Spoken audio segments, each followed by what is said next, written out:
Hi, I'm Cassandra from Miami Foliage and Greenland Tropical Nursery. Today we're here to talk about the ever popular and beautiful Fiddle Leaf Fig, also known as the Ficus lyrata. Many people have asked me, how do I keep this baby alive?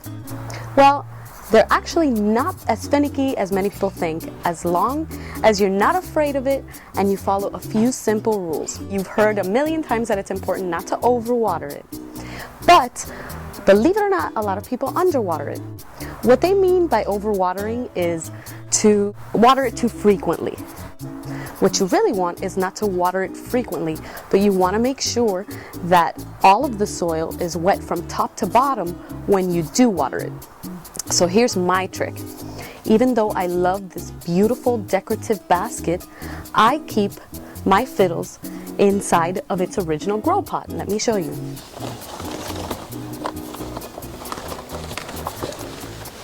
See? What I love is that it has lots of nice drainage on the bottom. So I'm going to show you just what I do when I water it. Just grab the hose and just put it in there and make sure I'm getting it wet on all sides. And I actually give it quite a bit of water. I make sure that it's all draining out the bottom, and I let that soil get really wet. Because what happens is that if you let it get too dry, the soil itself is just not going to hold water. So I make sure that I give it a good soaking when I do water it. Now, the fiddle will let you know when it needs water because you'll see that the leaves will start to wilt a little bit. That's when you know that she needs water again. And you'll see that within hours of you giving her that good soaking, those leaves are going to pop right back up.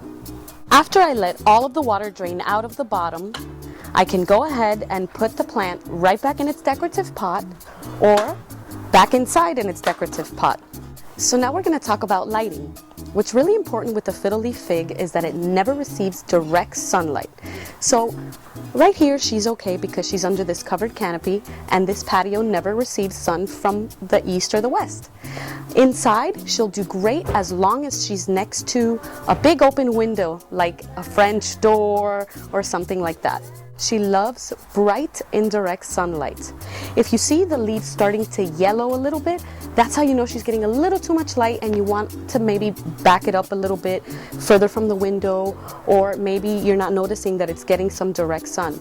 Remember, these plants are grown from when they're very small inside of a shade house with about 70% shade, so they're meant to do great indoor. If you see browning at the tips, usually it means that you're watering it too frequently. Not too much, but too frequently.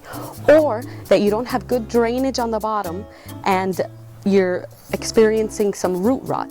So it's very important that you always have good drainage. If you plan on keeping it inside and having it inside and watering it inside, and you repot it into a larger pot, you want to make sure that you put a layer of peat rock or some gravel on the bottom so that you have good drainage.